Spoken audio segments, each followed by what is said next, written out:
बिहार में यूपी के सीएम योगी आदित्यनाथ ने एक तरीके से कहा जाए तो गर्दा उड़ा दिया है। हिंदुत्व और विकास के कॉम्बिनेशन के साथ बुलडोजर अवतार महागठबंधन को साफ कर दिया है।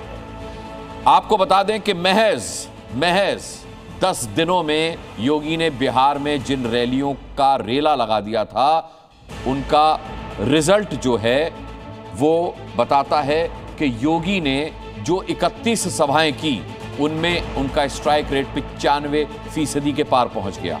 बिहार की जनता ने योगी के हाथों में कमान दी और योगी ने जिस तरीके से प्रचार किया, बिहार की जनता ने उन्हें हाथों हाथ लिया, उन्हें सुना भी और उनका कहा माना भी।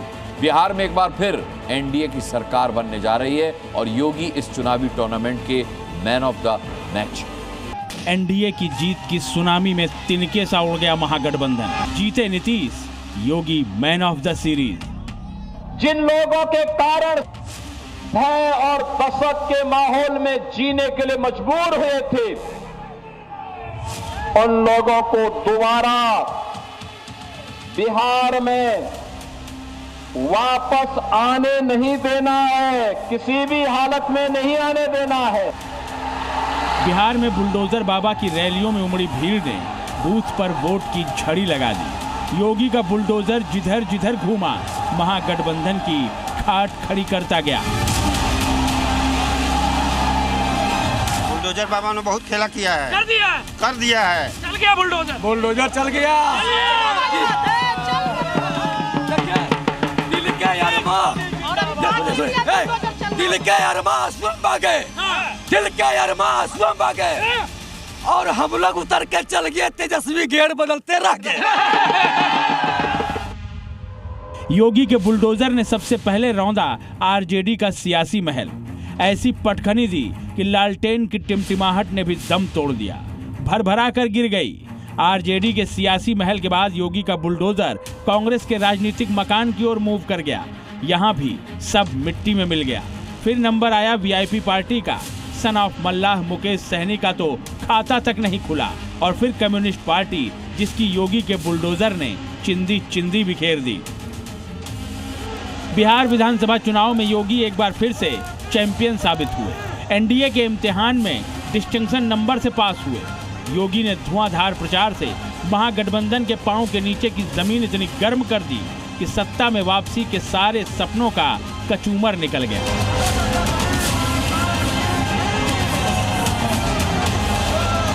सीएम योगी ने बिहार में प्रचार अभियान 16 अक्टूबर से शुरू किया। इसके बाद लगातार 10 दिनों में 31 रैलियां की। जो आज बोल रहे हैं ना, बड़ी बड़ी घोषणाएं कर रहे हैं, क्यों सत्ता में आने के लिए उतावले हैं। इसलिए जिससे पहले चरण 2005 के पहले इन्होंने चारा हजम किया, ये नहीं होने देना है। दरभंगा, गया, भोजपुर, सारण, मिथिला, सीमांचल और मगध के अलग अलग जिलों में योगी ने रैलियां की। जिन जिन सीटों पर योगी आदित्यनाथ की रैली या रोड शो हुए, उनमें से कई जगहों पर बीजेपी ने बम्पर जीत हासिल की। इस पूरे अभियान में योगी ने बीजेपी, जेडीयू, लोजपा, रामविलास, हम और राष्ट्रीय लोक मोर्चा के 43 प्रत्याशियों के लिए वोट मांगे और हर रैली में विपक्ष पर सीधा हमला बोला। ये केवल अब गरीब का राशन हड़पने के लिए धोखा दे रहे थे, लेकिन देने का काम महागठबंधन करने जा रहा है। इनके झूठ और फरेब में आने की आवश्यकता नहीं। योगी का बिहार में जबरदस्त क्रेज नजर आया। बिहार में लोगों ने योगी को सुना और नीतीश को चुना। बिहार में योगी को इतना बड़ा जन समर्थन क्यों हासिल हुआ, इसे 4 पॉइंट में समझे। नंबर 1, योगी ने यूपी में 8 सालों में स्थापित लॉ एंड ऑर्डर मॉडल को जनता के सामने रखा। लोगों ने इसे लालू के जंगल राज से जोड़ दिया। नंबर 2, योगी के यूपी के दंगा मुक्त शासन को लाइक किया। नंबर 3, योगी का बुलडोजर ब्रांड जस्टिस बिहार की जनता को पसंद आया। नंबर 4, यूपी को माफिया मुक्त प्रदेश बनाने की बातों ने बिहार की जनता पर गहरा असर डाला। योगी ने अपनी धारदार शैली में बिहार के मतदाता को यूपी में बदलाव की कहानी बताई और समझाई। मुझे अच्छा लगा, आपने बुलडोजर भी खड़ा कर दिया है माफिया के लिए। उत्तर प्रदेश में तो ये है ऐसे दौड़ता है माफिया की छाती में कि फिर उसके यहाँ फतिया पढ़ने का ही अवसर मिलता है, बाकी कोई अवसर ही नहीं मिलता है। ये पहली बार नहीं हुआ है कि योगी ने बिहार की चुनावी पिच पर जबरदस्त बैटिंग की और अपना स्ट्राइक रेट 95% के पार पहुंचा दिया। इसी साल हरियाणा चुनाव में योगी आदित्यनाथ ने 20 सीटों पर कैंपेनिंग की थी, 13 पर पार्टी को जीत मिली थी। स्ट्राइक रेट रहा 65%। जम्मू कश्मीर में योगी आदित्यनाथ ने 11 सीटों पर कैंपेन किया, 10 सीटें बीजेपी की झोली में आ गिरी। योगी का स्ट्राइक रेट रहा 90%। महाराष्ट्र की 18 सीटों पर योगी ने रैलियां की, 17 सीटों पर बीजेपी को जीत मिली। योगी का स्ट्राइक रेट रहा 94%। 2020 के बिहार विधानसभा चुनाव में योगी ने 18 सीटों पर प्रचार किया था, 12 सीटें बीजेपी जीत गई थी। स्ट्राइक रेट तब 67% था। मतलब योगी ने जहां जहां जो कहा उस पर लोगों ने विश्वास किया। योगी की रैलियां विधानसभा में एनडीए की जीत की गारंटी बन गईं। तो पूरा चल रहा है 5वां गियर में, बुलडोजर चला रहा है टॉप गियर में। 2025 में आरजेडी सिमट गई 25 पे। योगी की आक्रामकता, बेलाग, बेलौस और बेखौफ अंदाज उन्हें जनता से डायरेक्ट कनेक्ट करता है। फायर ब्रांड नेता की इमेज, हिंदुत्व का ब्रांड एम्बेसडर और यूपी में विकास का उनका ट्रैक रिकॉर्ड। बिहार में योगी सर चढ़कर बोले। इसी विकास को एनडीए ने एजेंडा बनाया और योगी इसके पोस्टर बॉय बनकर बिहार में छा गए। 1990 से 2005 तक बिहार का जंगल राज और परिवारवाद, बिहार की इस आध्यात्मिक ज्ञान भूमि को परिवारवाद और अपराध की भूमि बना करके यहां के हमारे नौजवानों के सामने पहचान का संकट खड़ा कर दिया था। योगी बिहार में जहां भी गए महागठबंधन का गणित गड़बड़ाता चला गया। योगी आदित्यनाथ की मौजूदगी ने हिंदुत्व प्लस विकास का कॉम्बिनेशन बना दिया, जिससे बड़े पैमाने पर वोटर एनडीए की तरफ झुक गए। कई सीटों पर जहां मुकाबला कड़ा था वहां योगी की एंट्री के बाद समीकरण बदल गए और अब रिजल्ट बता रहा है कि बिहार में योगी का चुनावी सिक्का चला ही नहीं, जबरदस्त तरीके से चला है और एक बार फिर से एनडीए की सरकार को पक्का कर गया। ब्यूरो रिपोर्ट, जी मीडिया। नीतीश कुमार 10वीं बार बिहार के मुख्यमंत्री बन सकते हैं। भारत की राजनीति में ऐसा कम ही होता है जब किसी राजनेता को इतने लंबे समय तक जनता के समर्थन से गद्दी संभालने का सौभाग्य मिलता है, लेकिन नीतीश कुमार ने इस गौरव को हासिल किया है। बिहार विधानसभा चुनाव के नतीजे ने 10वीं बार नीतीश कुमार को राज्य का ताज दे दिया है।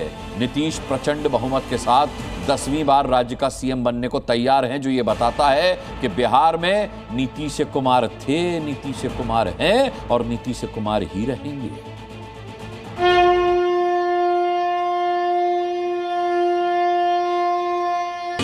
ये जश्न, ये बम पटाखे बिहार में एनडीए की अब तक की सबसे बड़ी विजय का नगाड़ा बजा रहे हैं।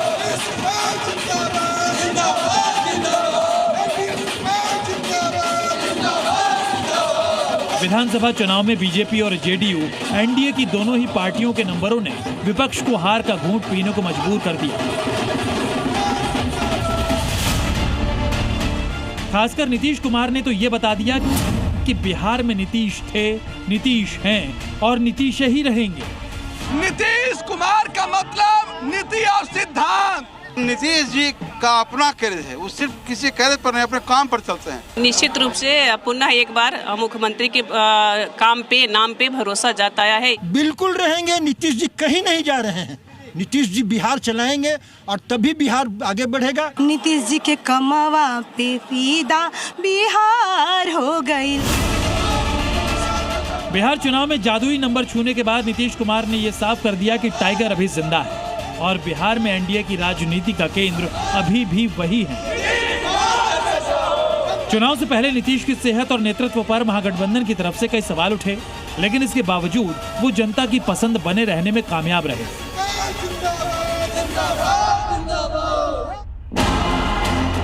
नीतीश कुमार ने न सिर्फ अपनी जमीन बचाई है, बल्कि उसे भविष्य के लिए खाद पानी देकर और मजबूत कर दिया है। नीतीश कुमार के लिए ये चुनाव किसी एसिड टेस्ट से कम नहीं था। लगातार एंटी इनकम्बेंसी, लंबी राजनीतिक पारी और बार बार गठबंधन बदलने की छवि इस बार चुनाव में नीतीश के सामने पहाड़ बनकर खड़ी थी। इसके बावजूद चुनाव में बम्पर सीटें हासिल करना ये उनकी सियासी पकड़ को दिखाता है। नीतीश की ये राजनीतिक पकड़ ही है कि बड़ी से बड़ी चुनौती भी उन्हें सामने देखकर रास्ता बदल लेती है।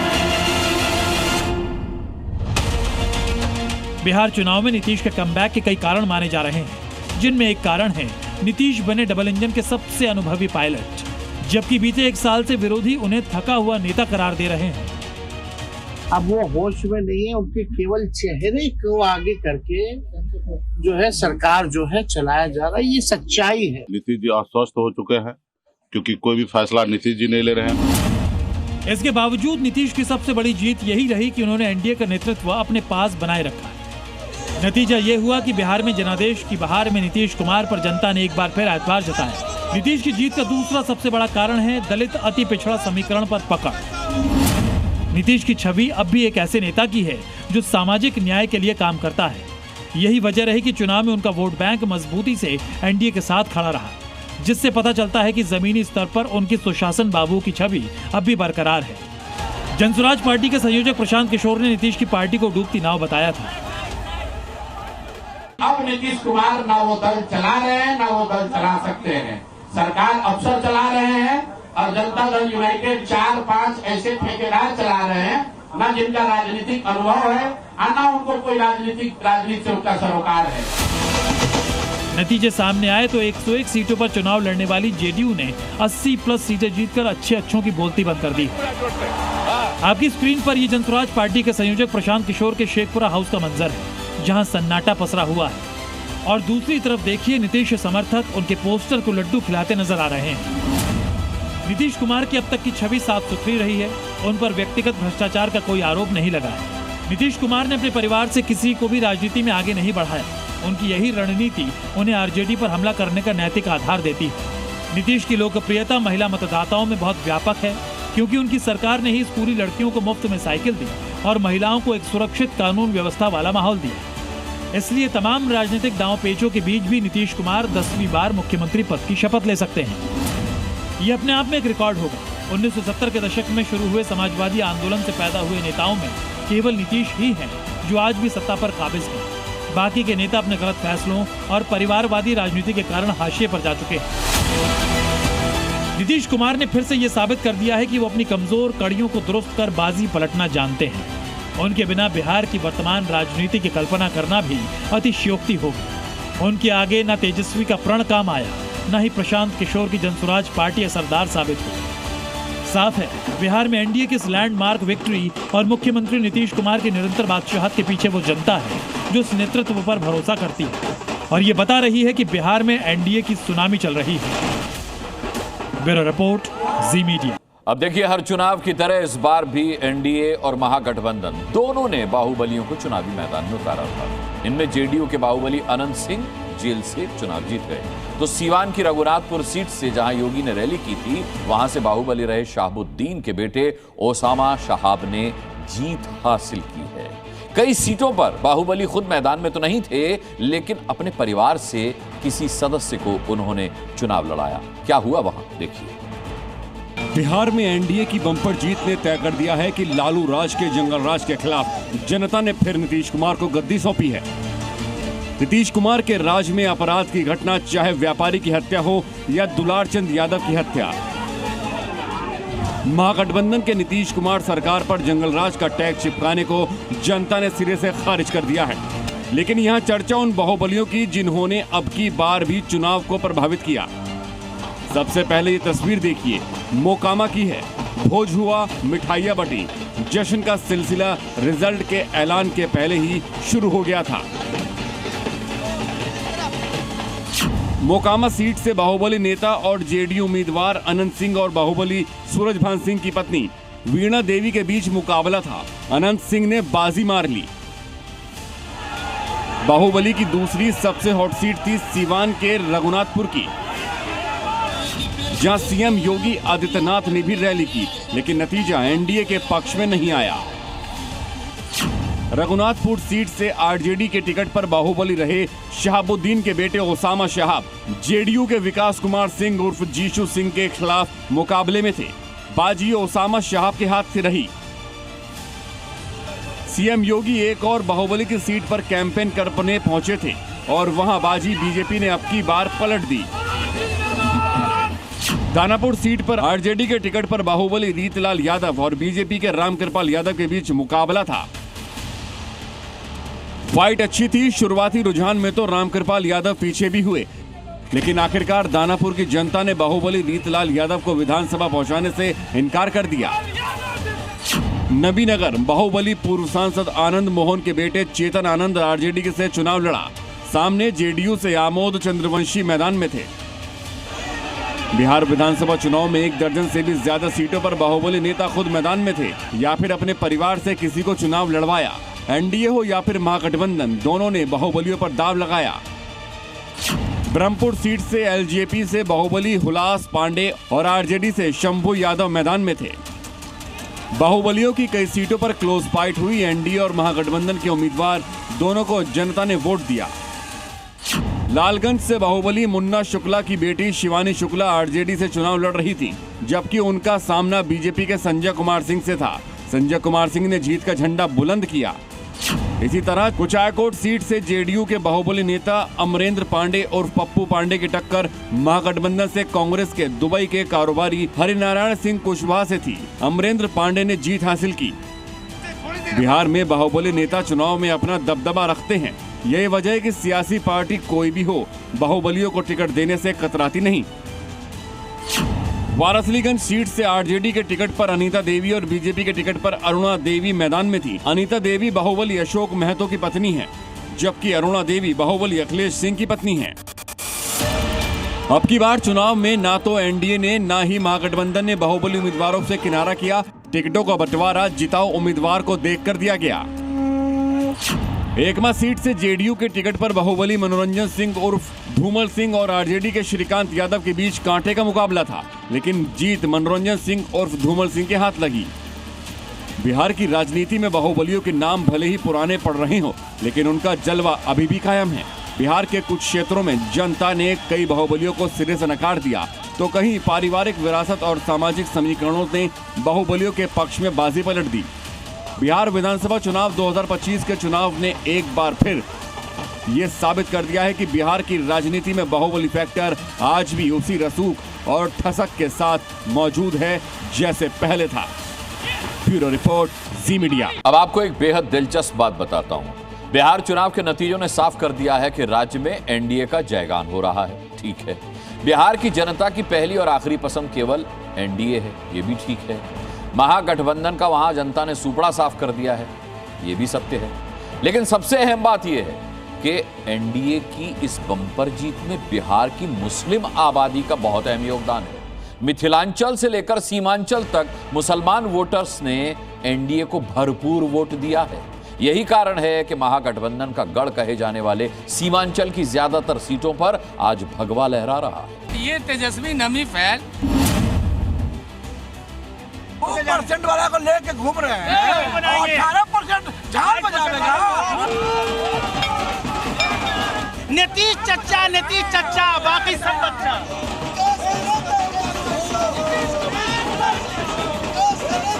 एनडीए तो बहुत अच्छा मिला, काम किया, काम के ऊपर मिला है, कोई जात धर्म नहीं, सिर्फ विकास का काम नीतीश ने किया है, उसके आज इस पर वोट मिला है उनको। समीकरण तो ऐसे भी उनको झटका पर नहीं था, तो ख्याली पुलाव पका रहे थे। ख्याली पुलाव? जी वो 18 को शपथ लेंगे, 18 को शपथ लेंगे, सारा ध्वस्त हो गया। ये बिहार के भाईजान, इनकी जुबान पर केवल एनडीए की जय जयकार है। नीतीश बीजेपी की जोड़ी ने बिहार में दूसरी सबसे बड़ी जीत हासिल कर ली है। का सूरज से यूं आंख मिलाना मुश्किल क्या नामुमकिन है। सूरज से यूं आंख मिलाना मुश्किल क्या नामुमकिन है। सीएम नीतीश को सीएम की कुर्सी से हिलाना मुश्किल क्या नामुमकिन है। अरे बिहार में बहार हो, मरते दम तक नीतीश कुमार हो। बिहार में एनडीए ने रिकॉर्ड तोड़ जीत हासिल की है। 2010 के बाद ये पहला मौका है जब एनडीए को इतनी बड़ी जीत हासिल होती नजर आ रही है। 2010 में गठबंधन ने 206 सीटें जीती थी। इस बार भी एनडीए ने बिहार की सभी 6 अंचलों में एक तरह से सुनामी ला दी है। सभी जगहों पर एनडीए की सीटों में बम्पर इजाफे ने गर्दा उड़ा कर रख दिया है और इसके पीछे हैं ये भाईजान। तेजस्वी का संदेश यही है कि बोरिया बिस्तरा बांध के बिहार निकल जाए। क्या बात कर रहे हैं? नीतीश कुमार को अल्लाह ने मुंतखब किया है बिहार के लिए। क्या बात कर रहे हैं? सर देख के सरदारी देता है। अंगूठी टूट जाएगी, नगीना फूट जाएगा और नीतीश को हराने के लिए तेजस्वी का पसीना छूट जाएगा। मिथिलांचल से लेकर सीमांचल तक सिर्फ और सिर्फ एनडीए की लहर चली है। मगध में एनडीए की सुनामी चली है तो मिथिलांचल का किला भी एनडीए ने फतह कर लिया है। 2020 के नतीजों के मुकाबले एनडीए की पार्टियों ने इस बार छप्पर फाड़ वोट बटोरे हैं। महागठबंधन का गढ़ कहे जाने वाले सीमांचल को भी एनडीए भेजने में कामयाब रहा है। ये वही इलाका है जिसे मुस्लिम बहुल माना जाता है। ये महागठबंधन का परंपरागत वोट बैंक माना जाता है। साथ ही यहाँ ओबीसी फैक्टर भी अपनी अहमियत रखता है। लेकिन एनडीए ने इस बार अपेक्षा से बेहतर प्रदर्शन कर महागठबंधन को चौंका दिया है। इसके पीछे की वजह जब यहाँ के भाईजान से जानने की कोशिश की गई तो उनका महागठबंधन पर अविश्वास साफ साफ नजर आया। क्या कुछ कहा भाईजान ने, सुनिए जरा। वैसा पसंद है कि त्रिपुल तलाक बोल रहे थे और अपने मौलाना इसराउल हक साहब को मना कर दिए कि तुमको बोलना नहीं है सांसद। अच्छा, इतना धोखेबाज। हिंदू मुस्लिम तो किसी हाल में हम चलने ही नहीं देंगे। जिसको भी करना है राज्य के विकास के लिए काम करो और देश के विकास के लिए काम करो। हिंदू मुस्लिम नहीं चलेगा, A to Z के लिए काम करना होगा। जय नीतीश, कोई नहीं है मुकाबला में हमारा। सीमांचल में 6 सीटों पर ओवैसी की पार्टी AIM-IM ने भी जीत हासिल की है, जिससे ये साफ हो गया कि सीमांचल जैसे मुस्लिम बहुल इलाकों में भी महागठबंधन का एक तरह से सूपड़ा साफ हो चुका है। सीमांचल से महागठबंधन के पिछड़ेपन का कारण ओवैसी भी है।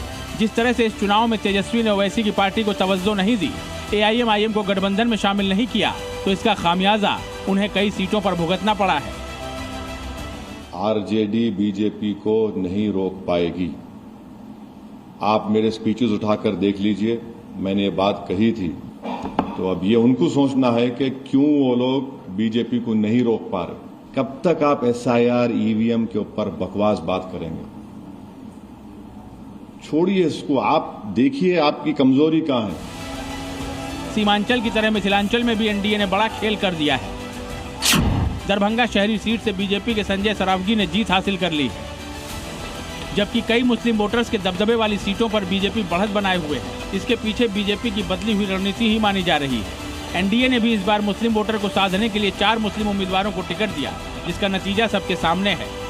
100% भरोसा है उनके जैसा किसी ने तमाम इदारा खानका सारे को कब्रिस्तान के गृहमंत्री नीतीश कुमार ने किया भाजपा के साथ रह के, तो तकलीफ किस बात का। और 25 से 30 फिर से नीतीश, बाकी सब 420। सीमांचल से लेकर मिथिलांचल तक कई ऐसी सीटें हैं जहां मुस्लिम वोटर्स ही निर्णायक हैं। दरभंगा की अलीनगर जैसी हॉट सीट भी मिथिलांचल क्षेत्र में ही मौजूद है। लेकिन इस बार आए नतीजों ने इंडी महागठबंधन का पूरा गेम ही पलट कर रख दिया है और एनडीए की डबल सेंचुरी पार करा दी है। ब्यूरो रिपोर्ट, जी मीडिया। तो बिहार में अब की बार ऐतिहासिक वोटिंग हुई। अब तक के सारे रिकॉर्ड ध्वस्त हो गए। एक बार फिर एनडीए ने साबित कर दिया कि उसकी पकड़ जमीन पर बहुत मजबूत है। नीतीश कुमार का नेतृत्व अब भी सॉलिड है। जनता ने एनडीए के वादे पर भरोसा किया, महागठबंधन को साफ कर दिया। 10 पॉइंट में आपको दिखाते हैं कि बिहार में एनडीए का क्या रहा एक्स फैक्टर। बिहार में एनडीए की जीत महज संयोग नहीं, बल्कि कुशल राजनीतिक इंजीनियरिंग है। महागठबंधन के भीतर की खलबली और एनडीए के बीच के तालमेल के अलावा एनडीए की जीत का एक्स फैक्टर क्या रहा, इसे 10 पॉइंट से समझिए, जिसने नीतीश कुमार के खिलाफ 20 सालों के बाद भी एंटी इनकम्बेंसी फैक्टर नहीं बनने दिया, जिसने महागठबंधन को सिरे से खारिज कर दिया, बुजुर्ग बनाम युवा के तेजस्वी यादव के स्लोगन को मटिया मेट कर दिया। एनडीए की जीत का x factor number 1, brand Modi का अभेद्य कवच। भारत माता की, भारत माता की। प्रधानमंत्री नरेंद्र मोदी ने चुनाव में केंद्र की गारंटी वर्सेस राज्य की अस्थिरता के फ्रेम को जनता के सामने रखा। डबल इंजन वाली अपील जनता से कनेक्ट करने में समर्थ रही कि केंद्र और राज्य दोनों जगह एक ही सरकार हो तो बिहार का भला होगा। ये प्रचंड जीत, ये अटूट विश्वास बिहार के लोगों ने बिल्कुल गर्दा उड़ा दिया है। और हम तो जनता जनार्दन का दिल चुरा कर बैठे हुए हैं और इसलिए पूरा बिहार ने आज बता दिया है, फिर एक बार एनडीए सरकार, फिर एक बार। एनडीए की जीत का x factor number 2, Nitish Kumar का कुशल नेतृत्व। एनडीए ने चुनाव में बहुत पहले ही नीतीश कुमार के नेतृत्व में चुनाव लड़ने का ऐलान कर दिया था। इसके विपरीत महागठबंधन में डिप्टी सीएम पद को लेकर चुनाव से पहले और बाद में खींचतान दिखती रही, जिसने मतदाताओं के मन में यह सवाल खड़ा किया कि क्या विपक्ष सत्ता मिलने पर भी स्थिर रह पाएगा। जिस स्थिति में हम लोगों को बिहार मिला था, उस समय बिहारी कहलाना अपमान का विषय था। तब से हमने पूरी ईमानदारी और मेहनत से दिन रात काम करके आपकी सेवा की है। एनडीए की जीत का एक्स फैक्टर नंबर 3, एनडीए का जातीय संतुलन। टिकट बंटवारे में जातीय संतुलन का पूरा ध्यान रखा गया। एनडीए में चिराग की वापसी, जीतन राम मांझी और उपेंद्र कुशवाहा जैसे सहयोगियों की नाराजगी दूर कर एनडीए ने गठबंधन को और मजबूत बनाया। इसके उलट महागठबंधन चुनाव के आखिरी वक्त तक बिखरा नजर आया। फ्रेंडली फाइट भी हुई। एनडीए की जीत का एक्स फैक्टर नंबर 4, जीविका दीदी ने खेला कर दिया। एनडीए की जीत में सबसे निर्णायक, संगठित और राजनीतिक शोर से दूर रहने वाला वर्ग जीविका दीदियां रहीं, जो महिला वोट बैंक की धुरी हैं। नीतीश सरकार का ठीक चुनाव के पहले जीविका दीदियों को 10,000 रुपए की प्रोत्साहन राशि देना ट्रिगर पॉइंट बन गया। शराबबंदी जैसे कदमों ने महिलाओं को सीधे सामाजिक सुरक्षा और घर के अंदर शांति दी। एनडीए की जीत का एक्स फैक्टर नंबर 5, महागठबंधन में सीट बंटवारे की खींचतान। महागठबंधन की एक बड़ी कमजोरी सीट बंटवारे में हुई देरी थी। लंबी बातचीत और खींचतान ने न सिर्फ कार्यकर्ताओं का मनोबल तोड़ा, बल्कि ये मैसेज भी दिया कि महागठबंधन की गांठ कमजोर है। एनडीए की जीत का एक्स फैक्टर नंबर 6, अति पिछड़ा और महादलितों का अटूट साथ। नीतीश कुमार और एनडीए की सोशल इंजीनियरिंग का जादू इस चुनाव में चला है। ईबीसी और महादलित वोट बैंक ने अपनी निष्ठा बरकरार रखी। इस वर्ग ने किसी भी भावनात्मक लामबंदी की बजाय विकास और सामाजिक सुरक्षा पर वोट किया। एनडीए की जीत का एक्स फैक्टर नंबर 7, जंगल राज वर्सेस सुशासन। एनडीए ने जंगल राज के डर को जिंदा रखकर अपने पक्ष में नैरेटिव बनाया। पीएम मोदी और अमित शाह से लेकर योगी आदित्यनाथ तक ने अपनी हर रैली में कानून व्यवस्था की पिछली स्थिति की यादों को जमकर सुनाया और भुनाया। 1992 से लेकर के 2005 के बीच में आरजेडी शासन के समय में बिहार के अंदर 30,000 से अधिक अपहरण की घटनाएं घटित हुई थी। कोई व्यापारी,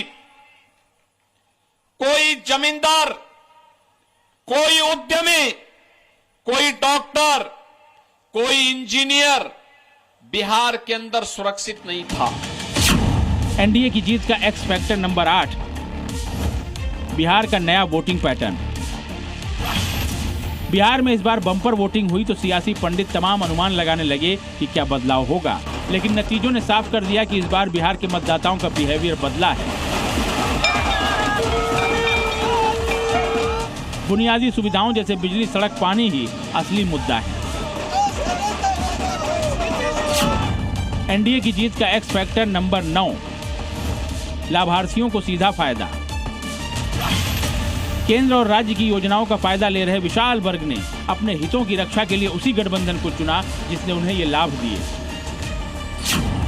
एनडीए की जीत का एक्स फैक्टर नंबर 10, बीजेपी का मजबूत बूथ मैनेजमेंट। बीजेपी के बूथ पावर ने एनडीए की निर्णायक जीत तय कर दी और इनके सब के साथ नीतीश कुमार का चुनाव में पावरफुल होकर उभरना। जो लोग उनके स्वास्थ्य पर सवाल उठा रहे थे, अपने इलेक्शन कैंपेन से नीतीश ने उन लोगों को तगड़ा जवाब दिया। नतीजा सामने है, फिर एक बार नीतीश सरकार। ब्यूरो रिपोर्ट, जी मीडिया। जिस आतंकी डॉक्टर उमर नबी ने लाल किले के पास ब्लास्ट करके पूरी दिल्ली में दहशत फैलाई, उसके खिलाफ सुरक्षा बलों ने ऐसा एक्शन लिया है जिसे देखकर आतंकियों और उनके मददगारों में खौफ की लहर दौड़ गई होगी। पुलवामा में डॉक्टर उमर के घर को सुरक्षा बलों ने आईडी लगाकर जमींदोज कर दिया। ये बात पुख्ता हो चुकी है कि दिल्ली के आत्मघाती हमले में इस्तेमाल कार डॉक्टर उमर ही चला रहा था। इसी के बाद पुलवामा स्थित उसके घर पर बड़े एक्शन को अंजाम दिया गया। बम धमाके से दिल्ली को दहलाने वाले डॉक्टर उमर का घर मलबे का ढेर बन गया। 13 लोगों की जिंदगी पर मौत की मोहर लगाने वाले का घर जमींदोज हो गया।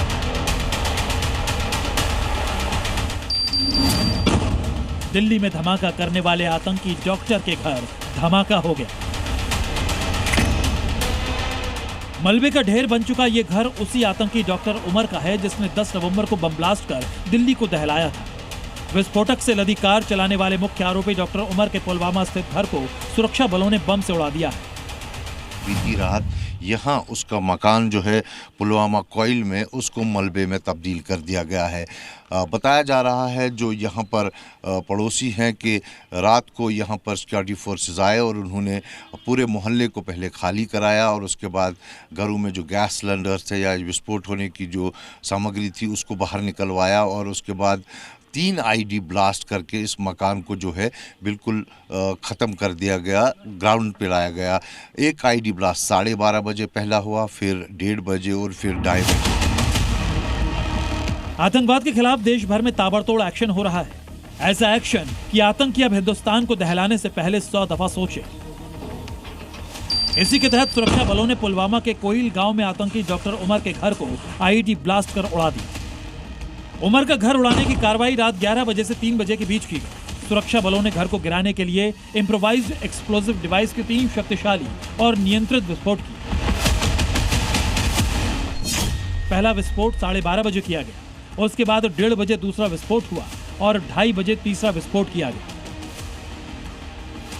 आतंकी डॉक्टर उमर का घर जमींदोज करने के पीछे सुरक्षा बलों के 2 मकसद हैं। पहला, आतंकी नेटवर्क को ध्वस्त करना और दूसरा, आतंकी संपत्ति का इस्तेमाल आगे देश विरोधी गतिविधियों में ना हो सके।